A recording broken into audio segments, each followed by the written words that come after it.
Hello friends and welcome back to my channel. Well, with Janmashtami right around the corner, I thought why don't we cook something which is a treat for Kanha. So today I'm presenting these yummy Rasgullas that you can offer to the god.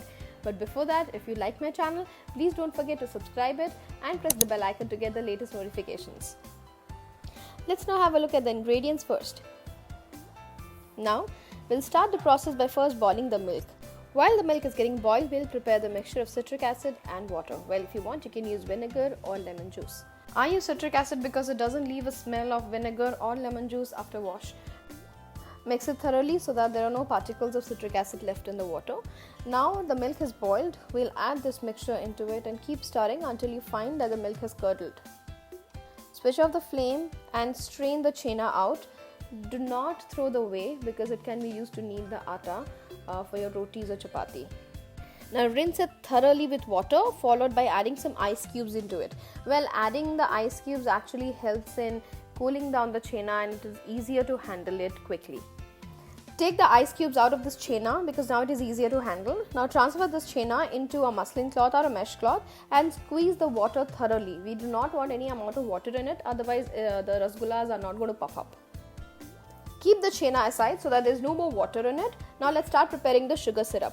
Now in 4 cups of water, add 1 cup of sugar and let it come to a boil. Add the cardamom powder. Meanwhile, our chena or paneer has completely dried out. It's time to start kneading it.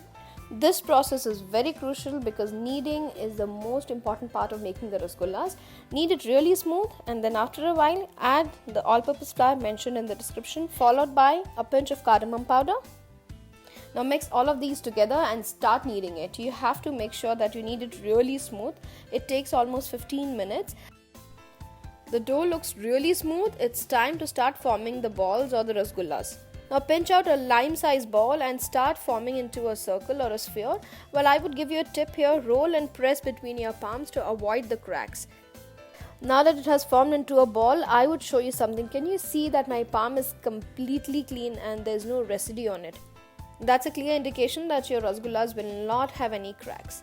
Now repeat with the others and drop these balls into the boiling sugar syrup. Now keep the flame on a low to medium and cover it and let it cook for about 20 minutes on one side. After 20 minutes, just take out the cover and flip these rasgullas to the other side. You can see that they have puffed up really well. Now after a total of 40 minutes, uncover it. You can see how beautiful these rasgullas look and they don't have a single crack. Now this is the time that we add some more sugar so that the rasgullas are a little sweeter. Give it a boil so that the sugar is sieved into the rasgullas. Refrigerate these after they come down to the room temperature and serve them cold. Coming up next is this raw mango green chutney, so stay tuned. Don't forget to like, share and subscribe to my channel and I shall meet you next week.